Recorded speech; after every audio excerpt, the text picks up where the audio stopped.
और फिर उसके बाद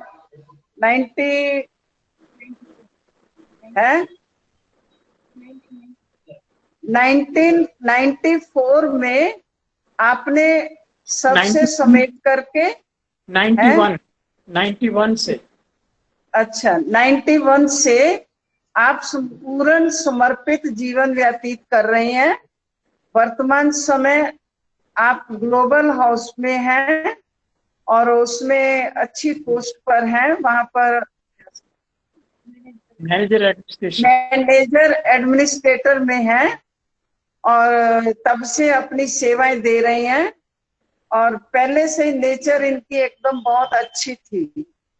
इसको ये कह सकती हैं कि आपका एक योगी जीवन ही रहा है। कहीं भी रहे हैं, किसी के साथ भी रहे हैं, हर एक के साथ अपने को एडजस्ट करने की शक्ति इनमें बहुत ज्यादा है और अपना पूर्ण रीति से एडजस्ट कर लेते हैं। अभी ग्लोबल हॉस्पिटल में अपनी सेवाएं दे रहे हैं और देश विदेश में भी कई जगह आपने अपनी बहुत प्यार से सेवाएं दी हैं। और आज आप सभी के सामने अपना प्रेरणादायी अनुभव पेश करेंगे, क्योंकि अपना जीवन आपने अनुभव तो सुना हुआ है, लेकिन आपके जीवन से कई आत्माओं को बहुत अच्छी अच्छी नई नई प्रेरणाएं मिली हैं और अनेकों का जीवन आपने बाबा के बच्चे बनाए हैं। आज हम और हमारा निमंत्रण भी इन्होंने स्वीकार किया, तो इसलिए अभी महेंद्र भाई आप शुरू कीजिए प्रोग्राम, अपना प्रेरणादायी अनुभव शुरू कीजिए। ओम शांति। आदरणीय सुषमा दीदी जी और बाबा के घर में विराजमान सभी देवी बहनें एवं जयंती भाई और बाबा के लक्की स्टार्स जो अपने अपने घरों में स्थित हैं या अपने अपने सेवा स्थान पर हैं, मैं महेंद्र भाई मधुबन की धरती से मुखातिब हूँ। मेरी जीवन यात्रा जो है, रूहानी यात्रा कह सकते हैं, ईश्वरीय सेवा की यात्रा जो है 1967 से स्टार्ट हुई और मैंने अंबाला कैंट से ज्ञान प्राप्त किया। मैं कह सकता हूं कि साकार बाबा ने अपने संकल्प शक्ति से ही मुझे पैदा किया और मेरे ज्ञान जीवन का जो आधार है वो ईश्वरीय पढ़ाई है। क्योंकि मेरे एक रिलेटिव ने मुझे आकर इतना ही कहा कि हमें भगवान पढ़ाते हैं, आप पढ़ेंगे? तो मुझे उनके शब्दों में बहुत अट्रैक्शन हुई। तो मैंने कहा हाँ जरूर पढ़ेंगे। तो मैं जलंधर डिस्ट्रिक्ट का रहने वाला हूँ पंजाब से, और अंबाला जो हरियाणा में पड़ता है 250-300 किलोमीटर में, वहाँ उनके साथ प्रोग्राम बना के गया सेंटर पर। वहाँ जो बाबा की सबसे पहली ध्यानी दादी थे और राधे बहन थे जो बाद में बेंगलोर सिटी सेंटर में चले गए, वो मेरे टीचर रहे हैं। परंतु साथ ही साथ मेरे जो मेंटर रहे हैं वो सुषमा दीदी जी के पिताजी किशोरी लाल शर्मा जी रहे हैं। क्योंकि ये सप्तऋषियों की फैमिली थी, तो इनके साथ मेरा काफ़ी लगाव रहा है और बचपन की जितनी भी पालना ली है मैंने, मार्गदर्शन ली है, इसी परिवार से ली है। हम लोग जदा कदा बठियाँ करते रहते थे और बाबा को याद करते रहते थे और अपना आनंदमय जीवन व्यतीत करते थे। परंतु शुरुआत की मैं बात बताता हूँ। जैसे ही मुझे ज्ञान मिला 67 में, मार्च 67 में, तो मैं घर आ गया। घर आकर के जैसे अंतर्मुख हो गया, अंडरग्राउंड हो गया। तो घर वालों को बहुत हैरानी हुई कि इसको क्या हुआ, ये बोलना भी कम इसने कर दिया है, चलता है तो बड़ा मतलब बड़े आराम से चलता है और ज़्यादा बात नहीं करता है, मीठा बोलता है और किसी के साथ उठता बैठता नहीं है, तो अपने में ही रहने लगा।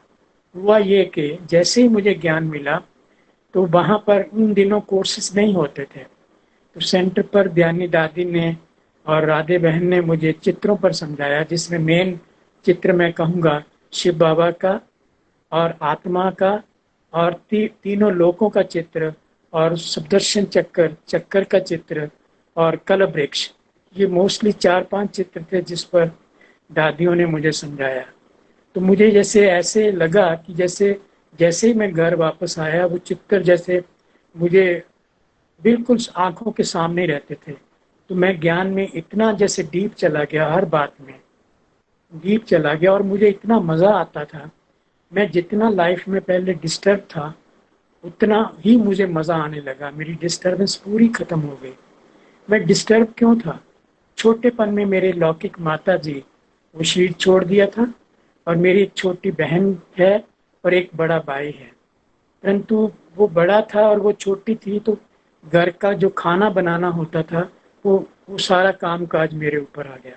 तो मैं घर का खाना भी बनाता था, परंतु उसमें बेनिफिट मुझे ये रहा कि मैं बिना प्याज के लिए प्याज की जो सब्जी रोटी थी वो अपनी अलग से बना लेता था और उनको अलग से बना देता था।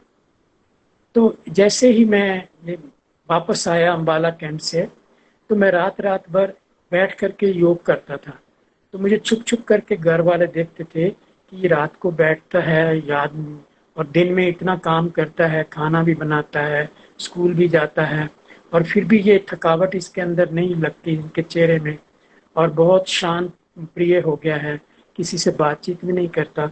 तो उनको थोड़ा शक पड़ा कि ये जरूर इसको कुछ हुआ है या किसी ने कुछ कर दिया है।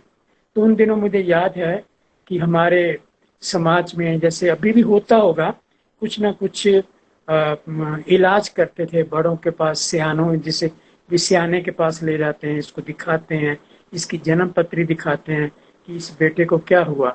तो इस तरह से थोड़ा सा हलचल हुई परिवार में। मैं संयुक्त परिवार जैसे जॉइंट फैमिली में रहता था। हम मेरे पिताजी के 4 भाई थे, वो इकट्ठे ही रहते थे। तो जैसे ही मैं रात रात भर बैठ के याद करता था, तो बहुत मजा आता था, इसलिए मैं याद करता था, बहुत याद खींचती थी। फिर मैंने सोचा कि कब तक मैं ऐसे 5-6 मास हो गए मुझे, मैं कब तक यहाँ बैठा रहूंगा। तो जलंधर में वहां से 31 किलोमीटर आश्रम था। तो मैंने कहा कैसे आश्रम जाया जाए, किसी न किसी बहाने कैसे जाया जाए। तो मैं क्या करता था, फिर मेरे अंदर जैसे ताकत आ गई। मैं उस समय 17 साल का ही था। तो जैसे ताकत बाबा ने दी, मैं खाना बना करके घर का, और फिर बस पकड़ करके 31 किलोमीटर रोज जाता था। और दिन में जैसे बहनें होती थी, और हाँ वो अपने अपने कार्य में संलग्न थी रहती थी, तो मैं वाणी लेकर के पढ़ता था, या कोई बहन मुझे वाणी सुना देती थी। राज बहन कभी सुनाती थी, कभी शुक्ला बहन सुनाती थी, कभी बोली बहन सुनाती थी। तो ये पुरानी बहनें वैसे अभी नहीं है, उन्होंने शरीर छोड़ दिया है।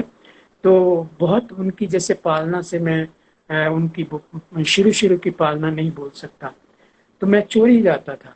तो एक दिन शिवरात्रि, जैसे शिवरात्रि नेक्स्ट ईयर, ये 1 साल ऐसे चला मेरा। तो घर वालों ने, मुझे नहीं मालूम था कि उन्होंने मेरे पीछे कुछ व्यक्तियों को लगाया हुआ था कि ये देखो कहाँ जाता है। तो उनको पता तो चल गया था ये कि बस पकड़ करके डेली जाता है और डेली आ जाता है। और ये मेरा 1 साल तक रूटीन चला। उसके बाद जैसे ही शिव जयंती आई, उस दिन मेरे लौकिक पिताजी मुझे कहते हैं कि आप आज तो छुट्टी थी, आप कहाँ गए थे? मैंने कहा मेरे दोस्त की शादी थी। तो कहते आपने झूठ क्यों बोलते हो, आप तो शिव जयंती के फंक्शन पर गए थे। तो मुझे एकदम जैसे स्ट्राइक हुआ कि इनको पता चल गया, कुछ व्यक्ति जरूर मेरे पीछे या उस फंक्शन में होंगे, वहां पहुंचे होंगे उस फंक्शन में। तो उन्होंने आके बता दिया। तो मैंने कहा मेरे दोस्त की शादी थी। तो कहते झूठ क्यों बोला? तो मैंने कहा आपने मुझे मना करना था इसलिए, क्योंकि ये झूठ जैसे आज तक मैंने देखा है कि अपने लौकिक परिवार में, लौकिक माता पिता के सामने मैंने कभी झूठ नहीं बोला था। और बाबा के ज्ञान के आने के बाद सिर्फ एक ही बात के लिए मैंने उनको कहा कि ऐसे मेरे दोस्त की खुदा भी दोस्त है। तो जैसे ही मैंने थोड़ा ज्ञान की चर्चा शुरू की, तो उनको वो अच्छा नहीं लगा। कहते आप हिंदू माइथोलॉजी को देखें। मैं क्या हिंदू माइथोलॉजी, आप बताइए, मैं उसके बारे में बता सकता हूँ। तो जैसे ही वो उनको पता चला कि ये तो बहुत जैसे कहीं से ज्ञान दीक्षा लेके आया हुआ है, तो मेरे से पूछते रहे कि कहाँ जाते हो। तो मैंने उनको बताया कि ब्रह्मा कुमारी ईश्वरी विश्वविद्यालय में मैं जाता हूँ, और उनका हेडक्वार्टर माउंट आबू है। तो उनको जैसे बहुत अचंबा लगा, परंतु साथ साथ उनको बहुत जैसे शौक सा लगा कि उस समय आश्रम के बारे में हमारे समाज में बहुत ज्यादा अच्छा वो नहीं समझा जाता था। बहनों के बारे में बहुत कुछ बोलते थे। तो मैं उनको कहता था कि नहीं, मेरे साथ आप चलिए, आश्रम चलिए, आप देखिए क्या चीज़ गलत है तो मैं छोड़ दूंगा, या आप मेरे में कोई ऐसी कमी आ गई है तो मैं छोड़ देता हूँ। परंतु वो कहते नहीं, तेरे में तो बहुत कमी नहीं दिखाई देती हमें। उनको अट्रैक्शन होती थी। तो ज्ञान चर्चा भी होती थी। तो जैसे ही मैंने जो चित्र मैंने अम्बाला अपने आश्रम से समझ के आया था, तो मैं उनके बारे में उनसे चर्चा करता था। तो उनके बारे में उनको नहीं मालूम था, तो बहुत हैरान होते थे। तो धीरे धीरे करते वो फिर चुप कर गए कि ये व्यक्ति जो है, ये ऐसी ज्ञान दीक्षा लेके आया है, या कोई ऐसा, इसको कोई बहुत महान आत्मा मिली है। तो उनको एक अंदर से संतुष्टता भी हुई कि हाँ, हमारा बेटा जो है कहीं गलत जगह नहीं है। परंतु फिर भी समाज को देखते हुए मुझे हमेशा वो मेरे साथ थोड़ा बहुत बातचीत करते थे कि नहीं, आप वहां नहीं जाओ, इस तरह से। मैंने कहा उनमें क्या कसूर है, उनका क्या, उनमें क्या कमी है, ये पहले बताइए मुझे। मैंने कहा बहुत उच्च कोटि का वो ज्ञान देते हैं। वो जो राजयोग सिखाते हैं, मेडिटेशन सिखाते हैं, उससे परमात्मा को याद करना आता है हमें। हम बाबा को, जिसको हम बाबा प्यार से बाबा बोलते हैं। तो इस तरह से उनको समझाते समझाते जैसे उनके अंदर भी वो संतुष्टता आने लगी कि हमारा बेटा जो है वो कहीं गलत जगह नहीं गया है। तो इस तरह से जैसे वहां पर भी थोड़ी जैसे समाज, पहले उससे पहले समाज एक तरफ था, परिवार एक तरफ था, और मैं अकेला पड़ गया था। तो मुझे थोड़ा सा कई बार लगता था कि मैं बाबा का बना हूँ, देखो सारी दुनिया एक तरफ हो गई। परंतु जैसे ही मैं उनसे बातचीत करता था कि जैसे बाबा साथ साथ हेल्प करता है, तो वो सभी संतुष्टता में आने लगे कि नहीं, हमारा बेटा जो है वो बहुत अच्छी जगह जाता है। परंतु इतना जरूर हमेशा साथ कहते थे कि नहीं, वहां नहीं जाना ऐसे समाज में, क्योंकि मेरे लौकिक पिताजी म्यूनिसिपल काउंसलर थे। 2 बार उन्होंने इलेक्शन लड़ा था। तो शहर में पूरा शहर उनको जानता था। तो जैसे ही मैं ब्रह्मा कुमार बना, तो पूरे शहर में ये बात चली गई कि मतलब इनके अपने म्यूनिसिपल काउंसिल जगन्नाथ जी का बेटा जो है वो ब्रह्मा कुमार बन गया है। उस समय तो ब्रह्म कुमार ही कहते थे। तो उस समय थोड़ी देर समय के बाद फिर जलंधर से बहनें प्रदर्शनी लेकर के आती थी शहर में, तो उनके साथ झगड़ा करने चले जाते थे कि क्यों, कि हमारे बेटे को क्यों खराब कर दिया आपने। मुझे नहीं कहते थे, उनको कहते थे। तो इस तरह से 2-3 बार उन्होंने प्रदर्शनी लगाने की भी कोशिश की, परंतु प्रदर्शनी को भी वहां से हटा दिया गया। तो इस तरह से थोड़ा बहुत ये मन मुटाव चला, ये बातें चीतें चली। तो मैंने फिर सोचा कि मैं क्यों ना इनसे छुटकारा पाऊं, यहाँ से कहीं दूर चला जाऊं, या किसी दूर सेंटर पे चला जाऊं। तो मैंने फिर, उस समय मेरी एकाग्रता इतनी बढ़ गई थी, मैं जो भी पढ़ता था, और जब पढ़ता था तो बहुत एक बार ही पढ़ता था, कि मोस्टली तो मैं तो ईश्वरी लिटरेचर ही पढ़ता था। जैसे वाणी है, मोस्टली वाणी ऊपर होती थी, किताब नीचे होती थी। जब कोई आता था, वाणी नीचे चली जाती थी, किताब ऊपर आ जाती थी। मैंने कहा इनको किसी किस्म का कोई इनके अंदर कोई ऐसा नेगेटिविटी नहीं आनी चाहिए कि ये देखो ऐसे करता है, या चोरी हमारे से ऐसे पढ़ता है, या कुछ ऐसे गलत एक्शन जैसे मेरे ऊपर वो नहीं आना चाहिए था। तो इस तरह से मैं, जैसे अंदर से मेरी इतनी लगन बढ़ती गई।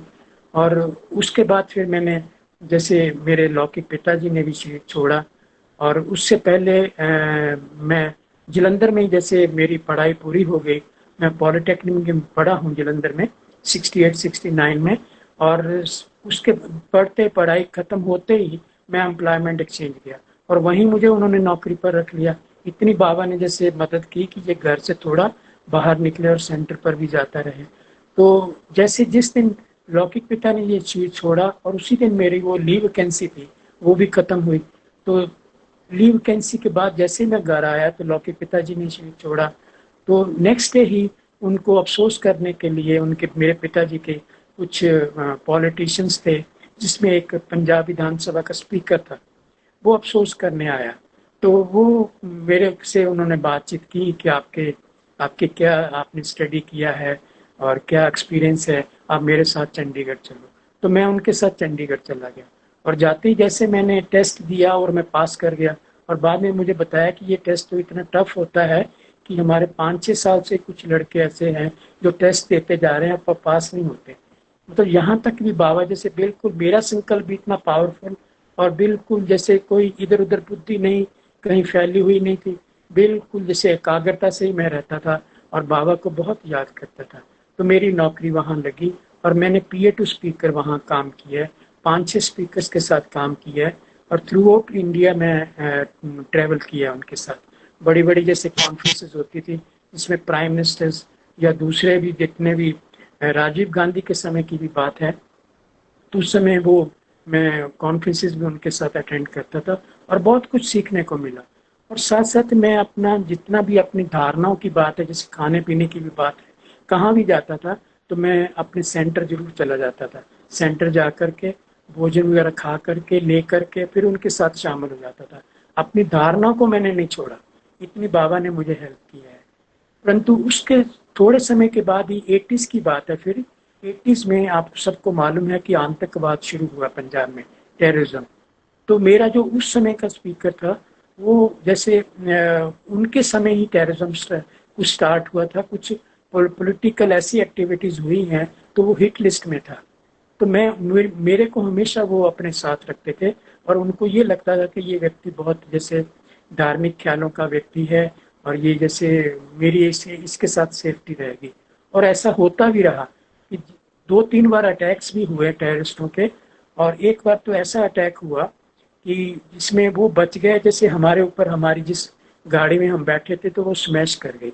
उन्होंने एक मोड़ पर आगे ट्रैक्टर ट्रेलर रखा हुआ था आतंकवादियों ने, तो वो जैसे स्मैश कर दी। मतलब कोलिजन जो हुआ तो उसमें हम लोग बेहोश हो गए। हमारे साथ जो ड्राइवर थे या हेड कांस्टेबल आगे बैठे थे वो तो उसी समय उनकी मृत्यु हो गई, और हम तीनों जो पीछे बैठे थे तो उनकी काफी चोटें आई। तो मेरे फोरहेड पर 44 स्टिचेज हैं इस समय। तो उस समय मुझे फिर चंडीगढ़ PGI में रात को ले गए 12 बजे, 12 तकरीबन बज गए, ये 8 बजे एक्सीडेंट हुआ था। और 12 बजे जैसे ही सामने लेके जाते हैं तो सामने मुझे थोड़ा होश आता है तो सामने बहनें खड़ी होती हैं। तो मैंने कहा आपको कैसे पता? तो कहते हैं आप, मेरे स्टाफ वालों ने बताया कि आप ऐसे ही अपने आश्रम का नंबर बोलते जाते थे। आपने भी मेरे आश्रम का ये नंबर है, मेरी बहनों को बुला दो, मेरे आश्रम का नंबर ये है, मेरी बहनों को बुला दो। तो मुझे बहुत खुशी हुई उस समय ये जान करके कि मेरे सबकॉन्शियस माइंड में भी आश्रम याद रहा, बाबा याद रहा। तो ये जैसे मैं पास विद ऑनर अपने आप को फील किया कि ये सबकॉन्शियस, ये जैसे बाबा ने मेरी परीक्षा ली है कि ऐसे मौके पर आपका अंदर से क्या वर्ड्स निकलते हैं। फिर उसके बाद मुझे जैसे वो ऑपरेशन थिएटर में ले गए, और ऑपरेशन थिएटर पर और भी जैसे पेशेंट्स थे और भी बेड्स लगे हुए थे, तो काफ़ी जैसे ट्राई कर रहे थे वो पेशेंट्स। तो मैं चुपचाप वहाँ बैठा था और मैं एक्चुअली अपना पुरुषार्थ कर रहा था कि मैं आत्मा हूँ, मेरे शरीर को चोट लगी है, मेरे को नहीं, और मैं बाबा को याद करता जा रहा था और बहुत शांत होकर के बैठा था। तो एक सर्जन था जो चेन्नई का था, उस समय मद्रास बोलते थे, तो वो रेफर कर रहा था मेरे को कि इसको बहुत ज़्यादा चोट लगी है और आप लोग इतना चिल्ला रहे हो, इतनी चोट नहीं लगी है। परंतु उनको नहीं ये पता था कि मैं अंदर से क्या पुरुषार्थ कर रहा हूँ। मैं अंदर से एक्चुअली यही अपने आप को पूरा पक्का, जैसे आपका भी अनुभव सभी का होगा कि जैसे ही कभी कोई चोट लगती है, अगर आप आत्मिक स्मृति में जाते हैं तो बहुत जोर से जाएंगे, बहुत उसको जैसे जहाँ आपको सुख मिलेगा वहां आप जैसे जाएंगे। मान लो छोटा बच्चा है, कोई उसको डांटता फटकारता है तो अपनी माँ के साथ ही लिपटेगा। तो मुझे ऐसा फील होता था कि मैं इतना जोर से जैसे उस समय अपनी आत्मा को और बाबा को याद कर रहा था और इसलिए शांत हो गया था बिल्कुल। और जैसे उन्होंने सेडेटिव्स भी दे रखे होंगे पर फिर भी शांत था। तो मैंने देखा कि ये राजयोग जो बाबा सिखाता है, जो बाबा ने ये शिक्षा दी है हमें, राजयोग के बारे में बताया, आत्मा के बारे में बताया, सचमुच उस स्मृति में रहने से हमें कितना, अगर कोई हमारे बीमारी भी आती है या कुछ और विपदा भी आती है, अगर हम इस स्मृति में जाते हैं हमें बहुत हेल्प मिलती है। मैं कह सकता हूँ कि 50% हमारा इलाज उसी में हो जाता है, क्योंकि हमारी आत्मा जो है वो ही एक्चुअली दुख सुख फील करती है। अगर आत्मा ही ऐसे सुख स्वरूप में चला जाए, जैसे आत्मा के बारे में बाबा कहते हैं कि ये तो सच्चिदानंद स्वरूप है, तो हम उसी अगर स्मृति में चले जाएंगे तो मैं नहीं समझता हूँ कि आपको बाहर कोई भी दुख मिला है या चोट लगी है, उसकी जो वासना है वो आदि हो जाएगी। ये आप करके भी देखिए कभी भी। इवन हमने अपनी बड़ी दादियों को देखा है, मैंने प्रकाशमणि दादी को देखा है, अंत समय जैसे वो कुछ बीमार रहे तो हमारे डॉक्टर्स जो हैं उनको इंजेक्शन देने जाते थे, तो वो ऐसे जैसे बाबा की याद में बैठते थे और बाद में पूछते डॉक्टर इंजेक्शन लग गया। तो हम बिल्कुल स्पष्ट देखा है कि कैसे हम हमारी इस मतलब योग युक्त रहने से कितनी हमें सुख की प्राप्ति होती है हर स्थिति परिस्थिति में। इसी तरह मैंने देखा है कि और भी कई बार बीमारियां जैसे आती हैं, उस बीमारियों में भी मेरा अनुभव है कि जैसे एक बार मेरे को कान में बहुत तकलीफ हो गई थी, तो इम्बैलेंस हो गया था शरीर में। तो मुझे अहमदाबाद में ले गए और अहमदाबाद न्यूरोस अपना फिजिशियन था डॉक्टर शाह। तो उन्होंने कहा कि आपको 2-3 मास लगेंगे और आप ना जब भी आप ऑफिस में बैठें या आप सोते हैं तो सामने एक साइन मार्कर साइन लगा लीजिए, जैसे बिंदु लगा लीजिए या कोई फोटो लगा लीजिए। जैसे ही आपको चक्कर आना लगे तो आप उस तरफ अपनी एकाग्रता ले जाएं। मैंने कहा ये तो जब से मैं बाबा का बना हूँ यही काम कर रहा हूँ। तो मुझे अंदर से इतनी खुशी हुई कि डॉक्टरों ने भी जो मुझे ट्रीटमेंट बताया वो भी राजयोग के अंदर ही उसके अंदर निहित है। तो इस तरह से मैंने देखा है कि फिर डॉक्टर ने कहा कि आपको 3 मास लग सकते हैं इसको दूर करने, ये बीमारी चली जाएगी। तो मैंने उसको 1 मास में ही मैंने अपना इतना अभ्यास किया आत्मिक स्थिति का, बाबा को याद करने का, तो 1 मास में मैं रिकवर कर गया। तो इस तरह से मैंने देखा है कि और भी जैसे कोई भी बीमारी आती है, ये मेरे जैसे मैं ये अतीत की बात सुना रहा हूँ, ये बीमारियां आई हैं और इस तरह से मैंने इसको क्रॉस किया है। तो इतना राजयोग का फायदा है। तो आज जैसे इंटरनेशनल योग दिवस भी है पूरी दुनिया में 21 जून को, बहुत ही अच्छा दिन है। मैं तो समझता हूँ सबसे बड़ा दिन है आज, सबसे बड़ा दिन है आज। क्यों? आज फादर्स डे भी है, आज फादर्स डे भी है और वर्ल्ड म्यूजिक डे भी है। तो मुझे जैसे ही मैंने सुना, देखो जैसे हम हमारे बाबा बताते हैं कि 3 बाप हैं हमारे, तो हम तीनों माता पिता को आज अपना शुक्रिया अदा करते हैं, ग्रेटिट्यूड देते हैं। और खासकर हम कहेंगे हम ब्राह्मण आत्माएं जितनी भी हैं, अलौकिक अलौकिक अलौकिक और पारलौकिक पिता को हम इतना लाख लाख शुक्रिया आज के दिन अदा करना चाहिए। और सचमुच बहुत ग्रेटिट्यूड अंदर से निकलता है कि बाबा ने हमें, बाप दादा ने हमें अपना बना करके, हमें परिचय दे करके, हमें ये जो ज्ञान के गीत सुनाए। जैसे आज वर्ल्ड म्यूजिक डे भी है, तो मैं इसको कोरिलेट करता हूँ कि बाबा ही जैसे आज आए हैं, जो हमारा सबसे बड़ा पिता है, असली पिता है, जिससे अविनाशी अनादि हमारा रिलेशनशिप है। ये एक नेचुरल रिलेशनशिप है। बाकी तो देखो हमने कितने जन्म लिए, वो नेचुरल नहीं है। वो हमने कुछ समय के बाद अपना शरीर छोड़ा, फिर नया पिता बन गया, फिर नया पिता माता पिता मिल गए, फिर नए रिश्तेदार मिल गए। परंतु ये संगम पर खासकर विशेषकर इस समय, जबकि इस समय बहुत विकट परिस्थितियां हैं, उस समय बाबा ने आकर के हमें बनाया। तो और हर संबंध से बाबा ने जैसे अपना सुख दिया, हमें शक्तिशाली बनाया, तो हमें अंदर से कितना ग्रेटिट्यूड निकलना चाहिए।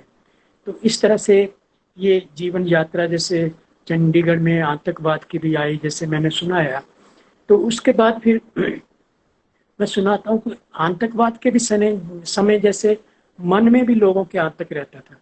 अभी भी जैसे विकट, बहुत विकट परिस्थिति है से वायरस के कारण। मैं तो कहता हूँ अपने भाई बहनों को कि वायरस की जगह इसको याद का रस उसमें रिप्लेस कर दीजिए, उसमें रिप्लेस कर दीजिए। तो जो हमारी वायरस की इंफॉर्मेशन हमारे अंदर जाती रहती है, सुबह शाम दोपहर हम सुनते हैं, बहुत सुनते हैं, तो उसका एक इंफॉर्मेशन का भी एक नेगेटिव इफेक्ट होता है हमारी आत्मा के अंदर।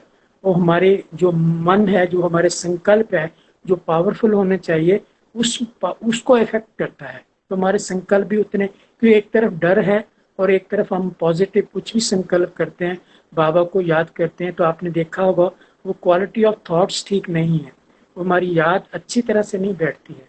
तो मैं हमेशा कहता हूँ कि याद एक ऐसी चीज है, वो भी शिव बाबा की याद, बाप दादा की याद, फरिश्तापन की स्टेज जो हमारी ऐसी है, ये कितनी भी विकट परिस्थितियां आए, इससे हमें काफी जैसे हमें बहुत सेफ्टी रहेगी, सिक्योरिटी रहेगी।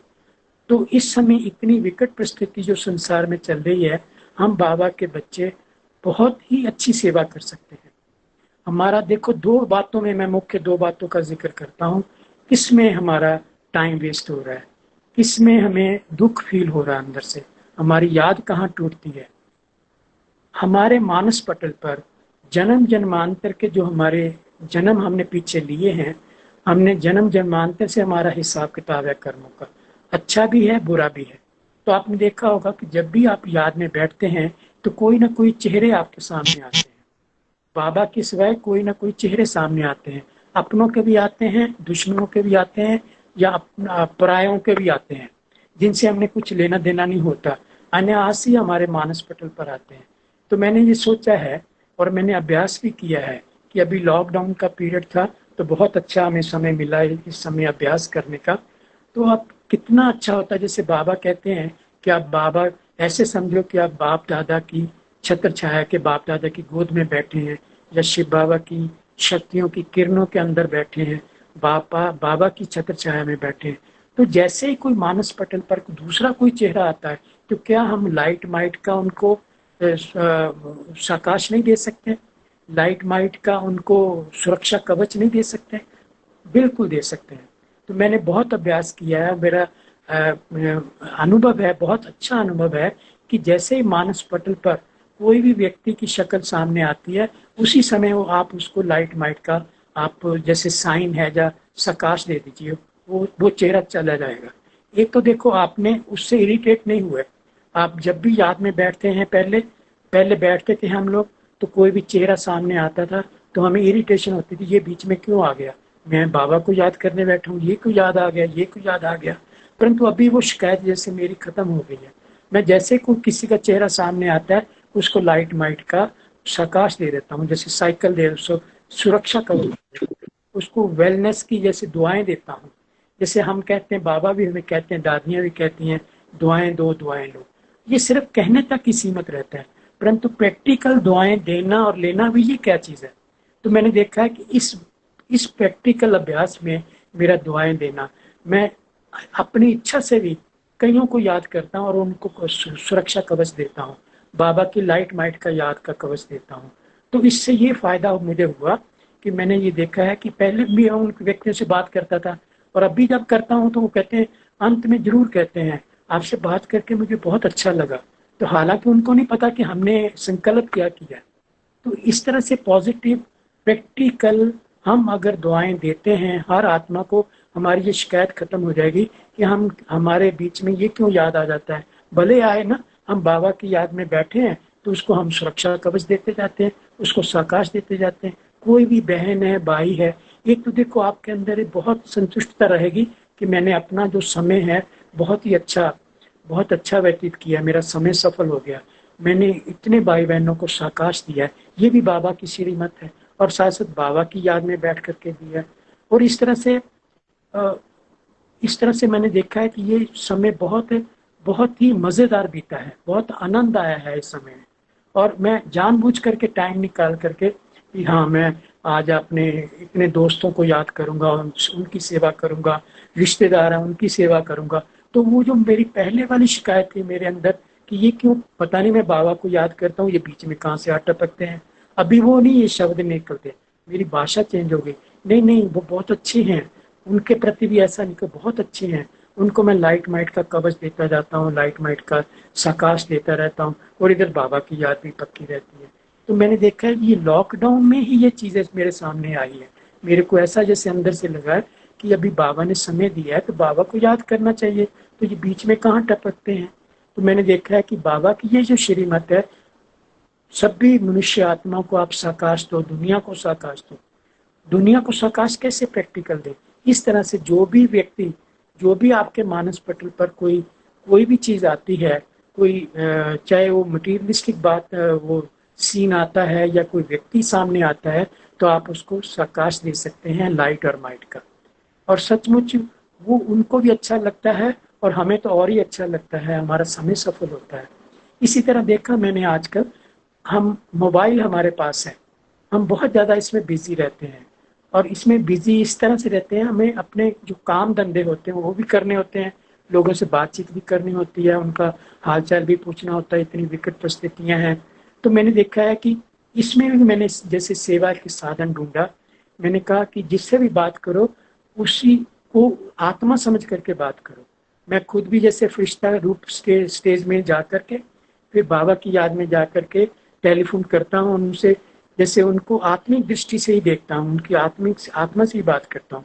देखो ये बाबा की कितनी बड़ी श्रीमत है, जो इस समय हम ऐसी विकट परिस्थिति में उनका हाल चाल भी पूछते हैं, और उनको भी अच्छा लगता है कि अगर आप उनकी आत्मा को देखते हुए बात करेंगे तो सचमुच आपके अंदर से जैसे इतनी मीठी, जैसे बहुत अच्छी अच्छी बातें निकलेंगी अपने आप ही, और अंदर से कितनी संतुष्टता होगी, जो सभी गुणों का राजा है। संतुष्टता ऐसी चीज है, आपको ऐसा लगेगा अरे जैसे मैं आत्मा समझ के, यही तो हमारा अभ्यास है। तो एक पंथ अनेक काज हो जाते हैं, बाबा की श्रीमत का भी पालना हो जाती है, और हमारा आत्मिक स्थिति भी परिपक्व होती जाती है, और हमें बाबा की याद भी रहती है, हमें समय भी सफल होता रहता है। और आपका भी अनुभव होगा, मेरा भी अनुभव है, जब आप आत्मिक स्थिति में होंगे, फरिश्तापन की स्थिति में होंगे, कुछ कार्य करते होंगे, आपसे कभी भी कोई गलत कार्य नहीं होगा। अगर हो भी जाएगा वो भी ठीक हो जाएगा। अगर आपके मुख से ऐसे कोई अपशब्द नहीं निकलेंगे, अगर निकल ही नहीं सकते ना, अदरवाइज आप आत्मिक स्थिति में नहीं रह सकते। तो मैंने देखा है कि इस समय बाबा की एक्चुअल जो श्रीमत है, भी बच्चे सब आत्मा हैं, आत्मा से बात करो। जैसे शिव बाबा कहते हैं, मैं जब आता हूँ तो मैं आत्माओं से बात करता हूँ, मैं शरीरों से नहीं बात करता हूँ। साकार बाबा भी जब शुरू में बाबा की प्रवेशता हुई, बाबा ने अपना परिचय दिया और सब पूरा पता चला ये तो सब आत्मा है। तो साकार बाबा भी हमारे इतिहास में है कि कितना वो पुरुषार्थ करते थे, लिखते रहते थे, ये यशोदा भी आत्मा है, बाहु आत्मा है, ये आत्मा, वो आत्मा, ये आत्मा है। तो इस तरह से अभ्यास उन्होंने बाबा ने किया हुआ है। तो मैंने देखा है इस समय, जैसे समय का भी प्रेशर है, विकट समय का भी प्रेशर ये है कि जैसे ये इसका डर है अंदर से, ये एक प्रेशर डालता है, हर आत्मा के ऊपर प्रेशर है कि कैसे हम, जैसे अभी हमारा लक्ष्य है कि क्यों कितना अच्छा हो कि हम कर्मातीत अवस्था को पा करके ही शरीर छोड़े। शरीर तो छोड़ना ही है। जैसे इस ड्रामा जैसे वाइंड अप हो रहा है, अंतिम सीन चल रहे हैं, और अंतिम सीन में भी जैसे बाबा साथ है, दैवी परिवार साथ है, ये जो साधन हमें टेक्नोलॉजी के मिले हुए हैं, इनके द्वारा हम कितनी जैसे सेवा करते हैं तो अंदर से संतुष्टता होती है। ये जैसे बाबा ग्रेस पीरियड दिया हुआ है बाबा ने, और उसका हम सदुपयोग कर रहे हैं। मैं समझता हूँ कि पूरे वर्ल्ड में हम ब्रह्मा कुमार कुमारियां ऐसी हैं जो इस टेक्नोलॉजी का सबसे सदुपयोग कर रही हैं, क्योंकि पॉजिटिव एटीट्यूड है हमारा। हम लोगों को भगवान की तरफ उनका ध्यान एकाग्र कर रहे हैं, परमात्मा का परिचय दे रहे हैं इन साधनों के द्वारा। अपना कोई लौकिक इसमें स्वार्थ नहीं है। तो मैं समझता हूँ कि बीकेएस के लिए ये टेक्नोलॉजी इस समय बहुत ही ज्यादा जैसे सदुपयोगी है। और आपने सभी ने देखा कितनी अभी हम आपस में मिल रहे हैं तो इसी टेक्नोलॉजी के द्वारा मिल रहे हैं। तो इस तरह से मैंने देखा है कि कभी ये दो बातें बहुत जरूरी है। एक तो आपके मानस पटल पर कोई भी याद आता है, उसको आप सुरक्षा कवच दीजिए लाइट और माइट का, उसको बहुत अच्छा लगेगा। आपको कभी ना कभी सुनाएगा कि आपसे बात करके बहुत अच्छा लगा, हम बार बार चाहते हैं कि आपसे कुछ बात करें, आपसे कुछ पूछें, हो सकता है ज्ञान के बारे में ही बात करें। तो ये एक सेवा का बहुत बहुत ही अच्छा साधन है। इसी तरह मैंने देखा है कि टेलीफोन जो है, हम बहुत ज्यादा उसमें संलग्न रहते हैं और करने भी पड़ते हैं, कारोबार में भी करने पड़ते हैं। तो क्यों ना ये समय का हम फायदा उठा करके हम अपनी ऐसी अच्छी फरिश्तापन की स्टेज में बैठ करके कार्य करें, चाहे ऑफिस में, चाहे हमारा बोल चाल, हमारा उठना बैठना बहुत रॉयल हो जाएगा, क्योंकि अभी परिवर्तन होना है, अभी संस्कारों को हमने सामने लाना है। तो इस तरह से मैंने देखा कि ये दो बातें जो है ना बहुत इंपॉर्टेंट है। और इसके लिए तीसरा एक साधन है जो इन दोनों बातों को परिपक्व अवस्था में ले जाने के लिए बहुत सहायक सिद्ध होगा, वो है ड्रामा का नॉलेज। देखो हम समझते हैं कि ड्रामा 5000 वर्ष का है और ये हूबहू रिपीट होता रहता है, जो कल पहले हुआ था वो अभी भी होगा। तो मैंने ये देखा है कि जैसे बाबा हम उस अवस्था में नहीं है, फिर भी बाबा कहते हैं बच्चे आप तो बहुत श्रेष्ठ हो, आप सब राज्य अधिकारी हो, आप पद्मा पद्म भाग्यशाली हो। जैसे भविष्य की बात को भी जैसे आवाहन करके हमें हमारे अंदर वो संकल्प देता है, शीर्ष संकल्प देता है। ऐसे समझो हम तो पद्मा पद्म भाग्यशाली हैं, हम तो मास्टर त्रिकालदर्शी हैं, मास्टर त्रिलोकीनाथ हैं। भले हम पुरुषार्थी हैं इस समय, परंतु जैसे हमारी संपूर्ण अवस्था है, उस अवस्था का भी आवाहन जैसे करने का संकल्प बाबा हमेशा मूल्यों में देता रहता है। तो मैंने देखा है कि एक ड्रामा की नॉलेज ऐसी है, उसके लिए मैंने पहले भी इस बात की चर्चा की थी जब मैं वहाँ जामनगर में था क्लासेस में, कि क्यों कितना जब भी हम योग में बैठे तो हम ये समझ करके बैठे कि 5000 वर्ष पहले भी मैं योग में बैठा था इस समय, और बिल्कुल परफेक्ट याद में बैठा था, कोई भी संकल्प मुझे नहीं आया था। तो अगर 5000 वर्ष पहले नहीं आया था तो अभी क्यों आ जाएगा? तो आप देखेंगे कि इसको इस तरह से यूज करने से, इस तरह से समझने से आपको बहुत अच्छा अनुभव होगा। मेरे को तो ऐसा कई बार इतना अच्छा अनुभव होता है, सचमुच मेरा ड्रामा ही यही है। अभी मैं 15 मिनट योग में बैठा हूँ, मेरे को कोई भी इधर उधर का संकल्प नहीं आएगा, ना कल पहले आया था ना अभी आएगा, ये मेरा ड्रामा है, फिक्स है। तो सचमुच इतना अच्छा अनुभव होता है, इतना अच्छा अनुभव होता है, आत्मा जैसे नाचती है ना, ऐसे नाचने को मन करता है, इतना अच्छा होता है, और उसके अंदर मन को इतनी संतुष्टता होती है। और इस मतलब ये मैं समझता हूँ कि ये सफलता है। राजयोग से अगर कुछ प्राप्ति होती है, हमें आठों शक्तियों की प्राप्ति होती है, तो सचमुच परफेक्ट याद में होती है। और इस बात को हमें थोड़ा पक्का अपने आप को करना चाहिए कि जब भी हम याद में बैठे, ये सोच समझ के बैठे कि हम कल पहले भी याद में बैठे थे इस समय, और इतना समय बैठे थे, कुछ याद और नहीं आया था, ये कल पहले की बात है। उसको आप आवाहन कीजिए, अपनी अवस्था को, संपूर्ण अवस्था को, फिर आप याद में बैठिए, तो आप देखेंगे कि कितना मजा आता है। तो वास्तव में ये कॉल ऑफ टाइम है, ये समय की पुकार है कि हम किस तरह से अपना सेकंड बाय सेकंड समय जो है, जैसे बाबा कहते हैं श्वासोश्वास याद करना है, बाबा ने तो कह दिया और हमने सुन लिया, और मन में ये प्रश्न उठता है श्वासोश्वास कैसे याद करेंगे? तो हमारा ऐसा योगी जीवन हो जाना चाहिए, मेडिटेटिव स्टाइल ऑफ लाइफ हो जाना चाहिए, योगी जीवन जिसको कहते हैं, कि हम चलते फिरते उठते बैठते, अगर कोई व्यक्ति भी सामने आता है तो उसको भी आत्मिक दृष्टि से देखेंगे ना, ये अभ्यास हो जाएगा ना। हम फरिश्तापन की स्टेज में रहते हैं, हम टेलीफोन पर बात करते हैं तो फरिश्तापन की स्टेज में रह करके बात करते हैं, उसको आत्मिक आत्मा देख करके ही बात करते हैं, तो ये एक आपका स्टाइल बन जाएगा। तो मैं समझता हूँ यही वास्तव में श्वासोश्वास याद करना है। देखो समय ऐसा अमूल्य धन है हमारे पास, आप 24 घंटे, इसमें हमारा व्यर्थ कितना जाता है, सोने में, खाने पीने में, बातचीत करने में, उठने बैठने में। हम अमृत वेला छोड़ दीजिए, नुमा शाम योग छोड़ दीजिए, या हम दिन में भट्ठी करते हैं तो वो भी हम कितना की याद में रह पाते हैं। परंतु मैंने देखा ये चलते फिरते उठते बैठते, अगर कोई ऐसा अभ्यास हो जाए दुनिया में, चाहे कोई अमेरिका में बैठा है चाहे कहीं भी बैठा है, अगर मान लीजिए उसकी याद आई तो कोई बात नहीं, आने दो ना, उसको भी लाइट माइट का कवच दे दो, आपको भी उसकी याद आ जाएगी एकदम। ये एक ऐसा इसका सूक्ष्म तार है, मैं कहता हूँ, जैसे आप किसी व्यक्ति को आत्मिक दृष्टि से देखेंगे, आप खुद को भी फील होगा मैं भी आत्मा हूँ, आपको बाबा की याद भी एकदम आ जाएगी। तो आपको लगेगा कि मेरा समय जो है वो व्यर्थ नहीं जा रहा है, मैं श्वासोश्वास जैसे, ये एक लाइफ स्टाइल ही हमारा योगी जीवन का बन जाएगा।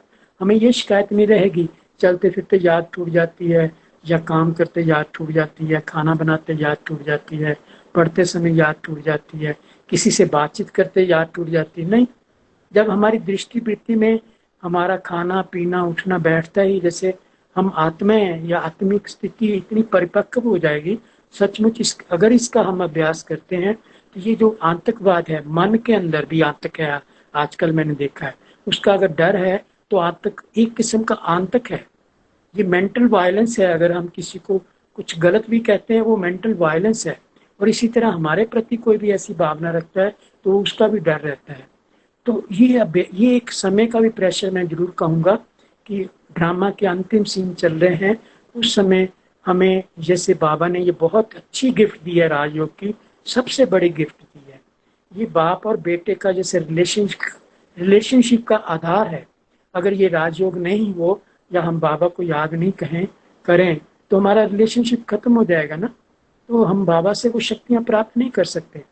तो अभी जैसे मुझे याद आता है कि जैसे दादियां शुरू शुरू में हमें, मनमोहिनी दीदी जी हमेशा कहते थे अब घर वापस आना है, तो हम शुरू शुरू में ज्ञान में चले, तो मधुबन में भी आना हुआ, तो सबसे पहले मैं साकार बाबा से तो नहीं मिल पाया, मुझे दिसंबर 68 में पत्र आया था मधुबन से मेरे सेंटर पर जलंधर पर कि महेंद्र बच्चे को आप भेज सकते हो।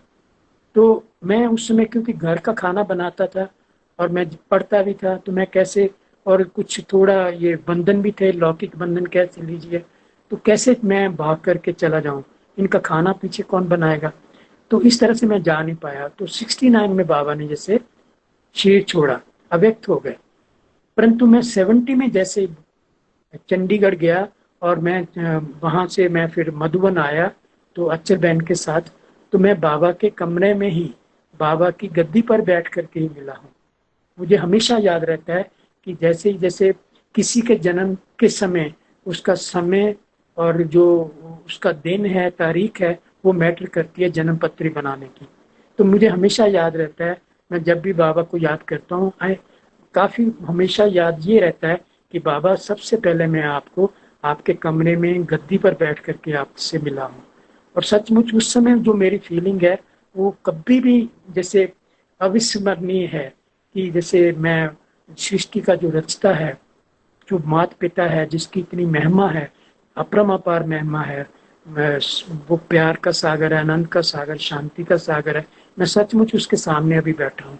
वो जैसे मैं उस समय, मुझे ऐसी फीलिंग थी कि घड़ी रुक जाए और मैं ऐसे बाबा को देखता रहूं, और मेरे अंदर यही संकल्प, जैसे पावरफुल संकल्प, बाबा इतनी जो बहुत ही जैसे पावरफुल दृष्टि दी हुई है, तो वो मुझे अभी भी खींचती रहती है। तो मेरी याद का आधार ही वो है। जैसे मुझे हमेशा बाबा का कमरा याद रहता है, और कभी भी कोई परिस्थिति आती है, एकदम मैं बाबा के कमरे में पहुंच जाता हूँ। तो इस तरह से मैंने देखा है कि जैसे बाबा को मैं सबसे पहले वहां मिला, उसके बाद फिर कमरे में मिला, फिर दादी प्रकाशमणि जी से और दादी दीदी मनमोहिनी जी से मेरा काफ़ी जैसे मिलना जुलना होता था। तो कुछ ना कुछ बातचीत मैं करता जरूर था, उनको अपना हिसाब किताब देता था, उनको भी अच्छा लगता था। तो उनकी मार्गदर्शन के बाद जैसे मैं नौक सर्विस करता था, तो उनसे मैं पूछता था कि मेरे पास इतना, ये मेरी सैलरी है, तो मैं कैसे करूं, घर में ये हैं। तो दादी मुझे, बड़ी दादी मुझे बताते थे कि महेंद्र महेंद्र भाई, ये 6 हिस्से कर लो आप, इसको इतना इधर, ये आश्रम के लिए, मधुबन के लिए, अपने लिए, ये बहन के लिए। तो जैसे सचमुच मैंने देखा है कि हमारी दादियां भी जैसे बाबा बाप समान ही थी उस समय। और बिल्कुल जैसे मेरे को एक संकल्प ऐसा भी नहीं उठा कि हाँ इन्होंने कुछ गलत कहा है या कुछ ऐसा है।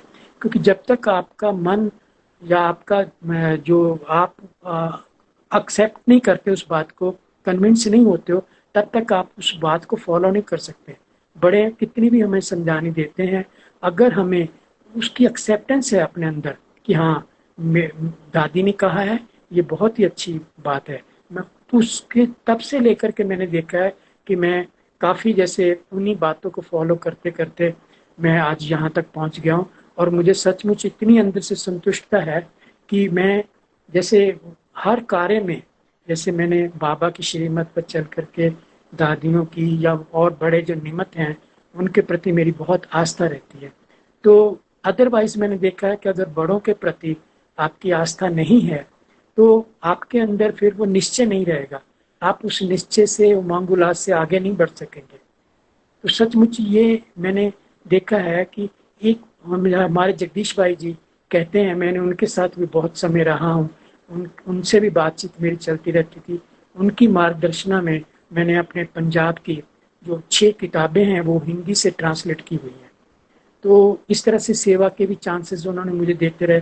परंतु मैंने ये देखा कि जैसे बिल्कुल जैसे बड़ों ने कहा और साथ में शक्ति भी दी, और मैं करता गया और वो होता रहा। आज मैं सोचता हूँ ये अगर मुझे, मैं वैसे अपने संकल्प से करता तो मुझे, मेरे से ये कार्य नहीं हो सकता था। इसी तरह से मधुबन में भी जैसे 80s में कॉन्फ्रेंसेस हमारी शुरू हुई हैं, 83 से 89 तक। तो मैं ब्रिजमोहन भाई के साथ मैं दिल्ली से आता था, उनके साथ एक मास सेवा इधर करता था। तो वो चांसेस जैसे वो सेवा के इतनी अच्छी, मैंने बड़े भाई जितने भी उस समय 4 पाव समझे जाते थे यज्ञ के, रमेश भाई, जगदीश भाई, ब्रिजमन भाई और निर्भय भाई। तो रमेश भाई और जगदीश भाई भी तो अव्यक्त हो चुके हैं, और ब्रिजमोहन भाई और निर्भय भाई जी हैं। तो मैं इनके अंदर, इनके बीच में उस समय शक्ल करता था। तो इनसे भी सचमुच बहुत कुछ सीखने को मिलता था कि कैसे ये आपस में एक दूसरे की बात को मानते हैं या कट करते हैं या कैसे करते हैं। तो मैंने ये देखा कि बिल्कुल बड़ों की विशेषता है कि अगर बड़ों के सपोज एक भाई के मन में कुछ विचार आया तो मेरे को कहते थे कि हाँ बड़े भाई साहब से पूछ लीजिए, जैसा वो कहें कर दीजिए, तो हम कर देते थे इस तरह से। मतलब एक ने कहा और दूसरे ने माना। ये प्रैक्टिकल मैंने अपने बड़े भाइयों के बीच में रह करके ये बातें सीखी हैं। तो जिसकी वजह से मैंने देखा है कि बाबा की जो शिक्षाएं हैं वो सचमुच शिक्षाएं सिर्फ किताबों में नहीं है, मुरलियों में नहीं है, हमारे जीवन में उसका समावेश होना चाहिए, वो दिखाई देनी चाहिए, और उसी में मजा है। अगर जीवन में आनंद नहीं है तो फिर ज्ञान में आने का, रहने का मजा नहीं है, मैं समझता हूँ ऐसा। तो देखो, आत्मा एक सच्चित आनंद स्वरूप है। अगर आप आत्मा को ले लीजिए, कि आत्मा को रियलाइज कीजिए, फील कीजिए, मैं सच्चित आनंद स्वरूप हूँ ना। इसमें कोई कोई कड़वी चीज नहीं है।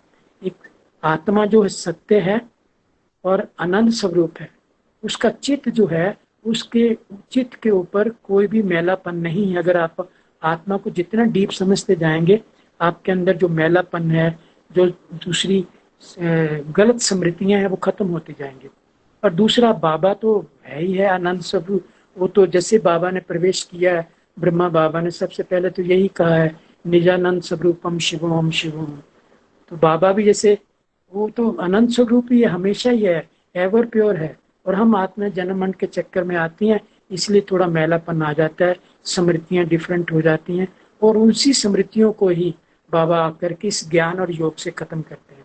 इसलिए बाबा ने कहा है कि नष्टो मोह स्मृति लब्धा। देखो, दो शब्द ही है, कॉल ऑफ टाइम, समय की पुकार है इस समय, नष्टो मोह स्मृति लब्धा। तो प्रैक्टिकल में हमें कैसे करना है, ये सिर्फ कहने की बात नहीं है या रटने की बात नहीं है। तो मैंने देखा है कि आप 24 आवर्स में आपकी नींद भी ऐसी हो जाएगी। मैंने कई बार बीच बीच में फील करता हूँ कि जैसे बाबा की याद में याद करते करते सो जाता हूँ, नींद आ जाती है, और सुबह बाबा जैसे 2-2:30 बजे 3 बजे उठा देता है बिल्कुल। और 3 बजे आप बाबा की याद में बैठो, 3 से 5 याद। मैं कहता हूँ सुबह का तो 3 से 8 का समय ऐसा है, 5 घंटे आप बिल्कुल जैसे काम क्वाइट रह करके बिल्कुल बाबा की याद को ही समर्पित कर सकते हैं। और आपको जैसे जी के बाबा हमेशा कहते हैं, बच्चे 8 घंटे से कम याद होनी चाहिए। आपने अगर चीज 3 से 8 बजे तक, जिसमें क्लास भी आ जाती है, भले आप नहाना धोना करते हैं, या सुबह का अमृत वेला भी है, और मुरली भी आप एक बार पढ़ते भी हैं, सुनते भी हैं, फिर क्लास में भी जाते हैं, तो आपके 5 घंटे मैं समझता हूँ कि जैसे याद ओरिएंटेड ये समय निकल जाएगा आपका। भले आप बैठ करके नहीं करते, बैठ करके 2-3 आवर्स ही बैठते हैं। तो इस तरह से मैंने देखा है कि जैसे आज योगा दिवस है, अभी हम याद में बैठेंगे 7 बजे। तो अगर ये बातें अगर मन में रख करके, योगा डे है, आप किसी को भी याद करके भी आप उनको सुरक्षा कवच देंगे, वेलनेस का कवच दे देंगे, लाइट माइट का कवच दे देंगे, आपको अपने से शिकायत नहीं रहेगी कि मेरा समय जो व्यर्थ गया है। आपको उल्टा संतुष्टता मिलेगी, मैंने सफल किया है, मैंने बाबा की शक्ति दी उस आत्मा को। एक तो आपका अभ्यास भी बढ़ जाएगा, और दूसरा आपका समय सफल होगा, और आज का दिन जो है वो भी आपको लगेगा कि मैंने सचमुच ये समय सफल किया है। और दूसरी बात, जैसे मैंने पक्की करवाई है टेलीफोन की, जैसे ही आप किसी से भी टेलीफोन पर बात करते हैं, तो आप सचमुच टेलीफोन पर भी बात करते समय उसकी आत्मा से बात करने का अभ्यास कीजिए। और ये करना ही पड़ेगा, क्योंकि ये समय का भी प्रेशर है, और हमारी जैसे बाबा की श्रीमत भी है कि हम सब आत्मा है, आत्मा से बात करती है, शरीर से नहीं बात करते।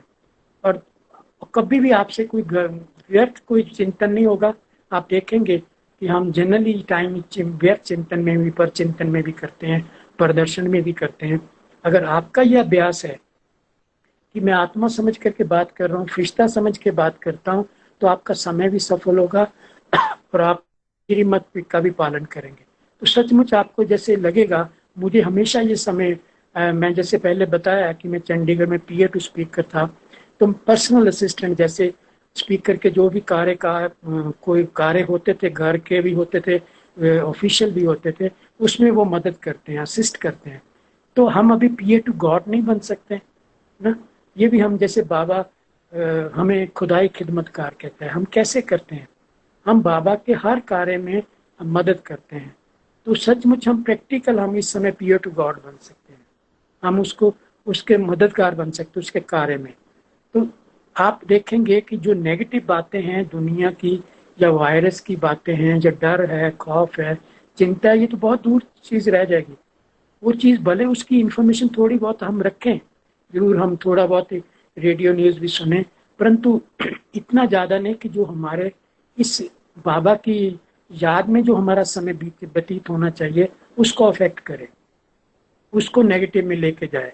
तो मैं समझता हूँ कि ये हमारी इनर ब्यूटी है। मैं बताऊँ आपको, आत्मा की इनर ब्यूटी ये है कि आत्मा अपना समय जो है वो किस तरह से, जो हमें कांटों से फूल बनाने वाला बाबा है उसकी याद में रह करके, प्रैक्टिकल याद में रह करके, उसकी छत्र छाया में रह करके कैसे वो व्यतीत करते हैं, तो हमारी इनर ब्यूटी जो है वो सामने निखर करके आएगी।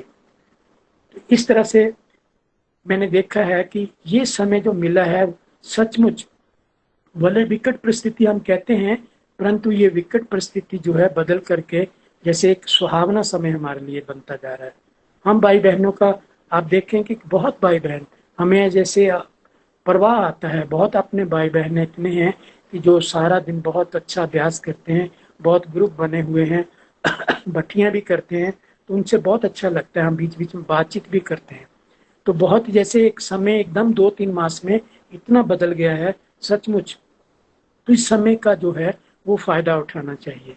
तो ये मेरा अभ्यास, थोड़े शब्दों में कुछ अनुभव भी रहा है जीवन का, और मेरा ये जो ध्यान और योग के आधार पर जो मेरा जीवन अभी तक का बना है, वो बड़ों को अपना मार्गदर्शन लेकर के, जो जैसे दादियाँ थी या साकार बाबा के समय मुझे जो भी पालना मिली है, सुषमा दीदी जी के परिवार से भी जो मेरे को मदद मिली है, सचमुच आज के दिन बहुत ग्रेटिट्यूड निकलता है कि फादर्स डे भी है, वर्ल्ड म्यूजिक डे भी है और योगा दिवस भी है।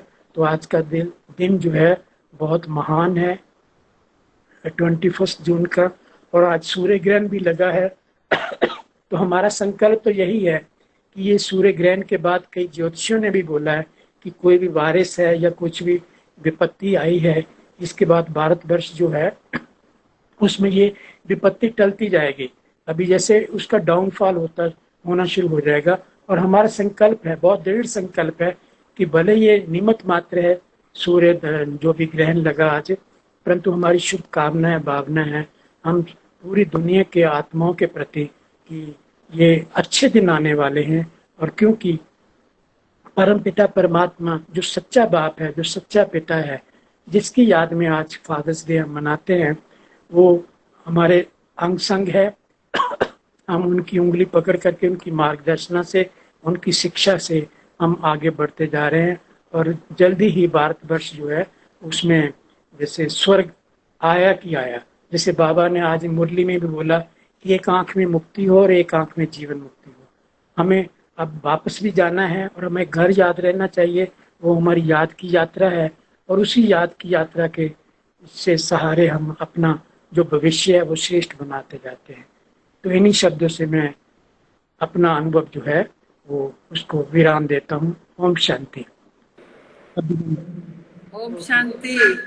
आप सभी ने हमारे महेंद्र भाई का प्रेरणादायी अनुभव भी सुना और पुरुषार्थ की बातें भी सुनी। इसलिए महेंद्र भाई, सभी की तरफ से आपका बहुत बहुत धन्यवाद कि आपने जो ये अच्छी अच्छी बातें सुनाई, अनुभव भी सुनाया। मैंने भी सभी के साथ साथ पहली बार आपका अनुभव सुना, तो इसलिए कुमार होते हुए भी अपना जीवन आगे बढ़ाया और कितना, कैसी भी परिस्थितियों में आप अपने को आगे बहुत लेकर के गए। आपका बहुत बहुत सबकी तरफ से धन्यवाद, आभार। दीदी आपका भी बहुत बहुत धन्यवाद। I am grateful to everyone. सभी भाई बहनों का बहुत बहुत धन्यवाद, आपने जो अवसर दिया आज आपसे मुखातिब होने के लिए। ओम शांति।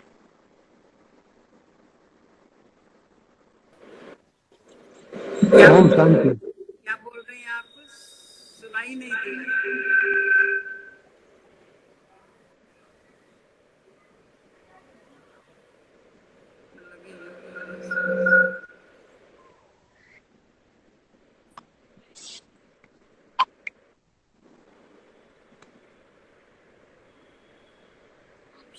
चलो, ओम शांति। ओम शांति।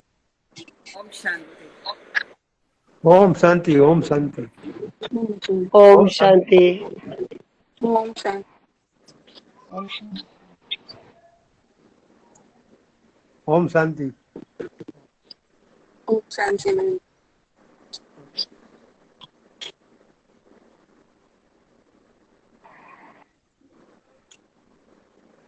ओम शांति। ओम शांति। ओम शांति।